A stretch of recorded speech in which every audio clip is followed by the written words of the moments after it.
Il est rare, dans le paysage culturel français, qu'une prise de parole provoque un séisme aussi puissant, aussi immédiat, aussi inattendu. Pourtant, c'est exactement ce qui s'est produit lorsque Michel Sardou, figure monumentale de la chanson française, aujourd'hui âgé de 78 ans, a décidé de sortir de son silence et de lancer des accusations directes et sans détour contre Laetitia Hallyday, la veuve de Johnny Hallyday. Une sortie médiatique qui a déchiré le voile d'un débat déjà brûlant, jeté de l'huile sur un feu encore allumé et plongé toute la France dans un tourbillon d'émotions, de réactions politiques, de spéculations et d'analyses. La scène s'est déroulée lors d'une interview exclusive donnée à une grande chaîne nationale. Ce qui devait être un échange classique autour de sa carrière, de sa tournée et de ses mémoires s'est transformé presque soudainement en un moment de vérité brutale. Sardou, habituellement mesuré malgré son franc-parler légendaire, s'est exprimé avec une intensité rare, une énergie presque fébrile. Ce n'était pas une colère explosive, mais une lassitude profonde teintée d'une indignation personnelle nourrie par des années d'observation silencieuse. Les mots sont tombés comme des coups de tonnerre. Laetitia n'a pas respecté Johnny. Elle n'a pas respecté l'homme, ni l'artiste. Et elle n'a pas respecté la France. Une phrase lourde, choquante, prononcée avec un calme glacial qui a immédiatement fait l'effet d'une bombe. Les réseaux sociaux se sont embrasés en quelques minutes. Les chaînes d'information ont interrompu leur programme pour commenter la déclaration. Des millions de personnes, fans et sceptiques, ont commencé à débattre. Car lorsque l'un des plus grands chanteurs français accuse publiquement la veuve de l'idole des jeunes, c'est tout un pays qui se sent concerné. Pour comprendre l'impact d'une telle sortie, il faut revenir en arrière, au cœur d'une histoire déjà complexe, celle du héritage de Johnny Hallyday de la guerre judiciaire entre Laetitia et les enfants aînés de la star, Laura Smet et David Hallyday, des tensions familiales, des silences médiatiques, des alliances et des oppositions qui ont rythmé la vie culturelle française pendant des années. Cette affaire, qui ressemble parfois à une tragédie grecque, a divisé le public et créé un climat d'incertitude autour de l'héritage artistique et moral de Johnny. Michel Sardou, proche de Johnny dans les années 70 et 80, période pendant laquelle les deux géants avaient partagé scènes, fêtes, excès et confidences, n'avait jamais pris part publiquement à ces affrontements. Il avait refusé de commenter le testament californien, les droits d'auteur, les tensions familiales, les opérations commerciales lancées par Laetitia. À chaque sollicitation des médias, il s'était contenté de dire « Ce n'est pas mon histoire, je ne veux pas m'en mêler ». Et pourtant, pendant toutes ces années de silence apparent, Sardou observait. Il voyait les hommages controversés, les décisions juridiques, les projets commerciaux autour de l'image de Johnny. Il entendait les plaintes de certains proches restés dans l'ombre. Il recevait des confidences, parfois amères, de musiciens, de techniciens, d'anciens amis du couple Hallyday. Ce silence, cependant, a fini par exploser. Dans l'interview, Sardou confie que ce qui l'a poussé à parler n'est pas un incident particulier, mais un cumul d'incompréhension et de déception. Johnny n'était pas un seul homme, dit-il. Il était plusieurs vies en une seule. Et ceux qui prétendent de le posséder aujourd'hui trahissent ce qu'il a été. Cette phrase, lourde de sens, ne vise pas uniquement Laetitia, mais elle pointe clairement une direction. Celle d'une gestion de l'héritage que Sardou juge, calculée, froide et détachée de l'essence même de Johnny. Selon lui, l'image de Johnny aurait été transformée en produit, son histoire exploitée au détriment de la vérité, sa mémoire manipulée pour servir des intérêts privés. Sardou ne cite pas de détails précis, probablement pour éviter une guerre judiciaire, mais le message est limpide. Il accuse Laetitia Hallyday d'avoir confisqué l'héritage émotionnel et symbolique de Johnny au détriment de ses enfants, de ses fans et de l'histoire culturelle française. Cette accusation, venant de n'importe quel artiste, aurait été déjà explosive. Mais venant de Michel Sardou, elle prend une dimension nationale. Sardou n'est pas seulement une star. Il est une institution, un pilier de la chanson française, une voix qui accompagne les familles depuis plus de 50 ans. Lorsqu'il parle, la France écoute. Lorsqu'il s'indigne, la France débat. Derrière sa déclaration, ce ne sont pas seulement des mots, mais une légitimité émotionnelle, celle d'avoir connu Johnny, de l'avoir vu sur scène, en coulisses, dans des moments de grandeur et de vulnérabilité. Sardou affirme avoir été témoin de la manière dont Johnny voulait que sa musique survive, comment il voulait que son histoire soit racontée, comment il aimait profondément ses enfants et ne voulait jamais qu'ils soient mis de côté. Plus loin dans l'entretien, Sardou lâche une phrase encore plus dure. Il y a des choses qu'on ne fait pas à la mémoire d'un homme. Une phrase qui a glacé l'assistance. Une phrase dont les médias se sont immédiatement emparés. Une phrase qui a relancé un débat national sur la nature même de l'héritage des artistes, sur le respect dû aux morts, sur la frontière entre mémoire et exploitation commerciale. Au moment où Sardou a prononcé ces mots, on aurait pu entendre une mouche voler dans le studio. Même le journaliste, pourtant habitué aux confidences explosives, n'a pas su réagir immédiatement, car on sentait que quelque chose d'historique venait de se produire. Pour la première fois, une figure majeure du show business rompait le silence en accusant ouvertement Laetitia Hallyday d'avoir trahi la mémoire du rocker préféré des Français. Très vite, des personnalités du cinéma, de la musique, de la politique ont réagi. Certains soutiennent Sardou, évoquant le malaise qu'ils ressentèrent depuis longtemps. D'autres défendent Laetitia, affirmant qu'elle a protégé Johnny jusqu'à la fin. Les fans, eux, sont divisés, parfois déchirés, entre admiration pour Sardou et compassion pour Laetitia. Ce qui est certain, c'est que cette prise de parole marque un tournant. La France a compris que quelque chose venait de basculer. Et ce basculement, c'est Michel Sardou, à l'âge de 78 ans, qui l'a déclenché. Si la déclaration de Michel Sardou a provoqué un véritable séisme dans le paysage médiatique français, c'est parce qu'elle a révélé publiquement quelque chose que beaucoup soupçonnaient depuis longtemps sans jamais oser le dire tout haut. Derrière l'image glamour du clan Hallyday, les tensions étaient de profondes, anciennes et parfois irréconciliables.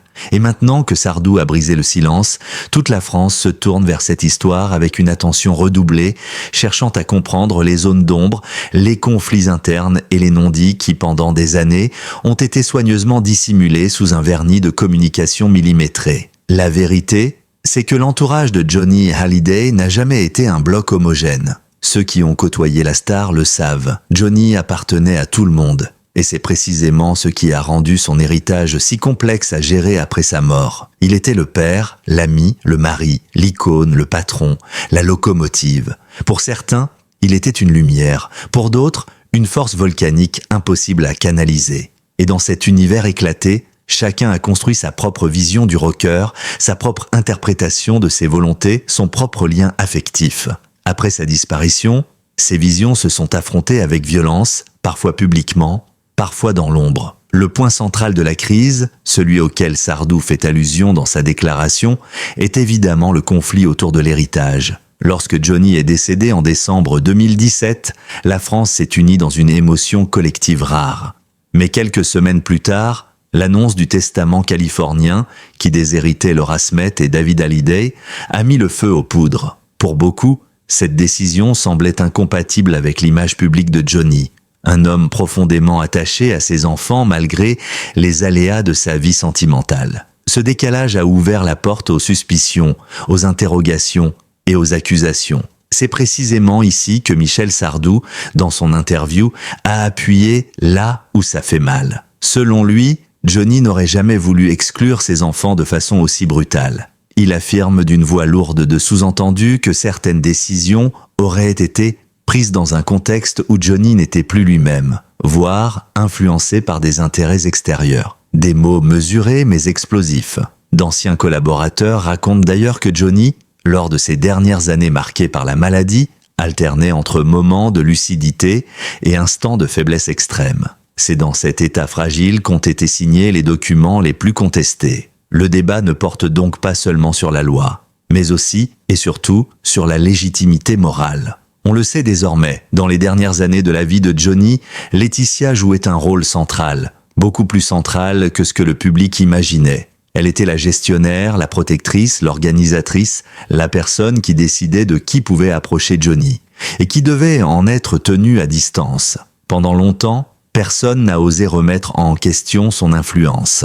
Mais l'affaire de l'héritage l'a projeté sous les projecteurs et a laissé apparaître un tableau plus nuancé, voire inquiétant. Certains amis proches affirment qu'ils n'avaient plus accès à Johnny sans passer par Laetitia. D'anciens musiciens disent qu'ils recevaient des instructions étranges pendant les tournées. Des techniciens affirment qu'ils n'avaient plus le droit de discuter directement avec Johnny hors scène. Plusieurs témoins évoquent une atmosphère contrôlée, pesante, verrouillée. Ces témoignages, longtemps étouffés, avaient déjà commencé à circuler dans la presse spécialisée. Mais lorsque Michel Sardou, une personnalité d'une légitimité incontestable, les confirme implicitement, ils prennent une nouvelle ampleur. Il affirme notamment avoir été témoin lors d'un événement privé d'un comportement inquiétant de Laetitia qui parlait pour Johnny, décidait à sa place, filtrait les conversations.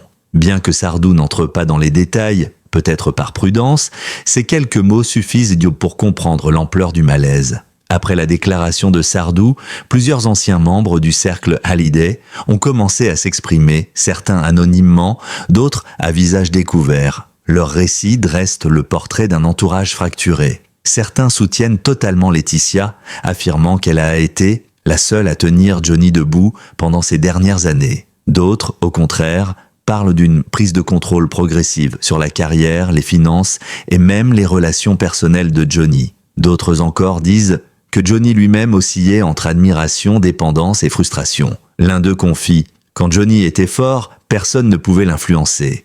Mais quand il a commencé à s'affaiblir, tout a basculé. » Cette phrase résonne profondément car elle résume ce que beaucoup pensent aujourd'hui. Non pas que Laetitia était mauvaise ou mal intentionnée, mais qu'elle a pris trop de place. Une place qui a modifié l'équilibre naturel des relations autour de Johnny. Un autre point, soulevé par Sardou, de manière subtile, mais très critique, concerne le rôle des médias. Pendant des années, l'image du couple Hallyday a été soigneusement entretenue. Glamour, modernité, amour fusionnel, famille recomposée parfaite. Mais derrière cette vitrine, les tensions étaient omniprésentes. Les disputes internes, les désaccords sur les projets artistiques, les problèmes financiers, les inquiétudes concernant la santé de Johnny. Selon Sardou, un système aurait contribué à maintenir cette illusion en public, un système où Laetitia aurait eu un rôle clé. Il ne va pas jusqu'à parler de manipulation orchestrée, mais son allusion à une communication verrouillée est suffisamment claire. Ce qui rend toute cette affaire si sensible, c'est qu'elle ne concerne pas seulement une famille, mais l'un des symboles les plus puissants de la culture française. Johnny, c'était la France populaire, la France rock, la France du spectacle vivant, la France des émotions brutes. Il était un lien intergénérationnel, un repère identitaire, un fragment de mémoire collective. C'est pourquoi les accusations de Sardou ne sont pas perçues comme un règlement de compte personnel, mais comme un acte de défense de ce patrimoine émotionnel commun. Dans ce contexte, l'opinion publique est profondément divisée. Une partie soutient Sardou, voyant en lui un défenseur de la vérité. Une autre accuse ses déclarations de raviver inutilement les blessures. Une autre encore se demande où se situe réellement la frontière entre vérité, interprétation et règlement de compte symbolique. Lorsque les accusations de Michel Sardou ont éclaté au grand jour, la France entière est entrée dans une phase de stupeur collective. Les médias, les réseaux sociaux, les cercles artistiques, les institutions culturelles, les politiques, les fans, tous se sont mis à vibrer au rythme d'un scandale qui, en quelques heures, dépassa largement le cadre du show business pour devenir une affaire d'état émotionnel. Comme souvent lorsqu'il s'agit de Johnny Hallyday, les Français ne sont jamais spectateurs. Ils sont impliqués, passionnés, déchirés. Et cette fois-ci, l'onde de choc a été d'une intensité inédite. La première réaction attendue était évidemment celle de Laetitia. Pendant plusieurs heures après la diffusion de l'interview de Sardou, son silence a été interprété comme un aveu de faiblesse ou même de culpabilité. Les caméras étaient débraquées sur sa maison de Pacific Palisades, les journalistes attendaient une déclaration, les plateaux télé spéculaient, puis enfin un communiqué officiel est tombé. Un texte mesuré, mais tranchant, qui affirme « Michel Sardou ne connaît pas la vérité ». Ces propos sont injustes, blessants et profondément irrespectueux envers la mémoire de Johnny et envers sa famille. Laetitia y rappelle son rôle auprès de Johnny, qu'elle a été à son chevet pendant les dernières années de lutte contre le cancer, qu'elle a organisé ses soins, qu'elle l'a accompagné lors de ses derniers concerts, qu'elle a respecté ses volontés, y compris celles concernant son testament. Mais au-delà de la défense, le communiqué contenait une phrase qui a immédiatement relancé la polémique. Ceux qui n'étaient plus présents dans la vie de Johnny depuis longtemps n'ont aucune légitimité à en juger les dernières années. Pour beaucoup, cette phrase visait directement Michel Sardou, mais aussi, indirectement, d'autres proches historiques du rocker. Une déclaration que certains ont trouvée courageuse et d'autres profondément arrogante. Quelques heures plus tard, Laetitia est apparue brièvement devant les caméras, les yeux rougis, visiblement affectée. Elle a déclaré d'une voix tremblante « J'ai aimé Johnny de toute mon âme. Je continuerai à défendre son héritage contre les mensonges. » Cette sortie a bouleversé certains, indigné d'autres, mais elle a confirmé une chose. La guerre venait officiellement d'être déclarée. Il n'aura pas fallu longtemps pour que les enfants aînés de Johnny prennent position, même sans s'exprimer directement. Officiellement, ni Laura Smith ni David Hallyday n'ont commenté la déclaration de Sardou. Mais plusieurs sources proches du clan Smith ont confirmé que ni l'un ni l'autre n'ont été surpris par les propos du chanteur. Un proche confie, il savait depuis des années que certains artistes pensaient comme Sardou, mais n'osaient pas parler. Laura Smith, qui avait déjà exprimé publiquement sa détresse face au testament américain, aurait été profondément émue par le courage de Sardou. David, plus discret, aurait jugé cette sortie nécessaire. Les médias ont également souligné un détail symbolique. Juste après l'interview, Laura Smith a publié une photo ancienne d'elle avec son père, accompagnée d'un cœur, sans commentaire. Mais dans le contexte explosif du moment, ce cœur résonnait comme une approbation silencieuse. La communauté artistique française, qui avait toujours traité Johnny comme une institution sacrée, s'est retrouvée fracturée en deux camps. Le camp pro-Sardou. Plusieurs artistes, notamment ceux qui ont connu Johnny dans les années 70-70, soutiennent ouvertement Sardou. Il a dit ce que beaucoup pensent tout bas. Johnny a été isolé. Laetitia contrôlait tout, cela se voyait. Certains musiciens de la vieille garde ont même révélé qu'ils n'avaient plus accès à Johnny lors des dernières de tournée. Un technicien emblématique a lâché « On parlait plus à Johnny, on parlait au filtre qui était devant lui ». Le camp pro-Laetitia d'autres, notamment parmi les nouvelles générations et les collaborateurs des années 2000 à 2010, défendent au contraire la veuve. Elle a sauvé Johnny de lui-même. Sans elle, il serait mort bien plus tôt. Elle l'a structuré, protégé, tenu debout. Pour eux, la déclaration de Sardou est un coup de poing inutile, motivé par une nostalgie mal placée ou par une méconnaissance des dernières années de la vie du rocker. Un clan neutre, mais inquiet. Il existe aussi un troisième groupe, plus silencieux, composé d'artistes qui refusent de choisir un camp mais craignent que cette affaire salisse l'héritage de Johnny. Pour eux, le vrai problème, c'est que la mémoire de Johnny est devenue un champ de bataille. Jamais depuis la mort de Johnny, la société française n'avait été aussi divisée. Les défenseurs de Sardou accusent Laetitia d'avoir trahi la France. Les défenseurs de Laetitia accusent Sardou de raviver des blessures inutiles. Une large partie du public ne sait plus qui croire, mais refuse que la mémoire de Johnny soit instrumentalisée. Les réseaux sociaux se sont enflammés avec des hashtags explosifs. Je soutiens Sardou, Laetitia innocente, vérité pour Johnny, respect pour la mémoire. Des fans se sont même réunis devant l'Accor Hotel Arena, déposant des bougies et des messages plaidant pour la paix autour de Johnny. Une scène presque religieuse. Mais au-delà du show business, l'affaire prend une tournure inattendue. Elle soulève un débat politique et culturel sur la gestion de l'héritage des figures nationales. Des députés ont proposé de réfléchir à un statut juridique spécial pour les artistes considérés comme trésors nationaux, afin d'éviter que leur succession devienne des drames publics. Des historiens de la culture débattent de la question. Qui possède la mémoire d'une star? La famille? Le public? L'État? Certains vont même jusqu'à affirmer que le cas Hallyday restera dans les livres d'histoire comme le conflit patrimonial le plus violent du XXIe siècle en France. À 78 ans, Michel Sardou n'a rien retiré de ses propos. Au contraire, lors d'un concert, il a déclaré devant 12 000 personnes « Je n'ai peur de personne, j'ai dit ce que j'avais à dire ». Pour Johnny, la salle a explosé en applaudissements. De son côté, Laetitia prépare, selon des rumeurs insistantes, une interview fleuve pour répondre point par point aux accusations. Des proches affirment qu'elle est blessée mais déterminée à rétablir la vérité. Laura Smith et David, eux, observent. La France aussi. Le débat continue. Et l'affaire, loin d'être terminée, pourrait encore révéler des secrets inattendus. Alors que cette enquête touche à sa fin, une évidence s'impose. Ce qui s'est joué sous nos yeux n'est pas simplement un conflit familial, ni même un désaccord entre artistes. Nous venons d'assister à l'un des moments les plus brutaux, les plus sincères et les plus révélateurs de l'histoire culturelle française contemporaine. Les accusations de Michel Sardou, lancées à 78 ans avec une transparence presque désarmante, ont ouvert une brèche dans un mur que beaucoup pensaient infranchissable. en osant dénoncer, publiquement et sans détour, ce qu'il considère comme une trahison envers la mémoire de Johnny Hallyday, Sardou a réveillé un débat national sur la nature même de l'héritage, sur la loyauté, sur l'amour, sur la vérité. Ce qu'il a déclenché dépasse largement sa personne, car derrière ces mots se cache un malaise collectif.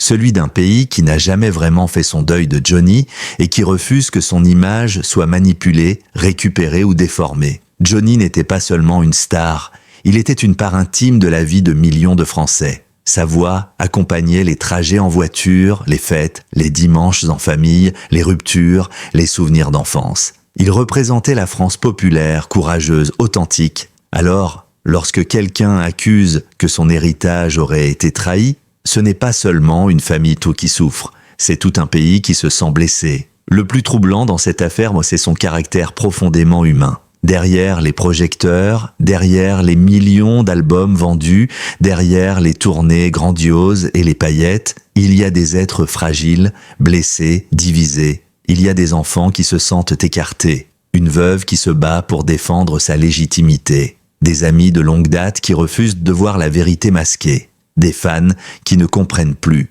Et au milieu de tout cela, la mémoire d'un homme qui voulait simplement que sa musique continue à vivre. Michel Sardou, en prenant la parole, a assumé un rôle que personne n'osait endosser, celui de dire ce que beaucoup murmuraient depuis des années. Ce courage, certains le saluent, d'autres le condamnent, mais une chose est sûre, il a brisé un tabou.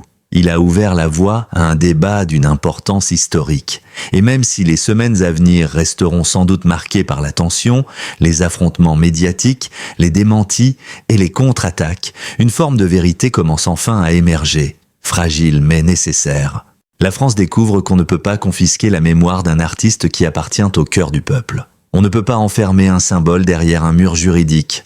On ne peut pas dictater l'héritage d'une idole comme on gère une marque commerciale. L'émotion, la passion, l'histoire collective, tout cela échappe au contrôle et au calcul. Alors, qu'il y ait eu manipulation, malentendu, excès d'influence ou simple incompréhension, une certitude demeure. Cette affaire restera dans les annales comme l'une des plus marquantes du paysage culturel français. Elle nous oblige à interroger ce que nous voulons transmettre, ce que nous devons protéger, et comment respecter les légendes sans les réduire à des objets de droit ou de profit. Peut-être qu'un jour, lorsque les tensions seront apaisées, lorsque les blessures seront cicatrisées, la France pourra enfin regarder cette affaire avec recul et dire « Nous avons appris quelque chose.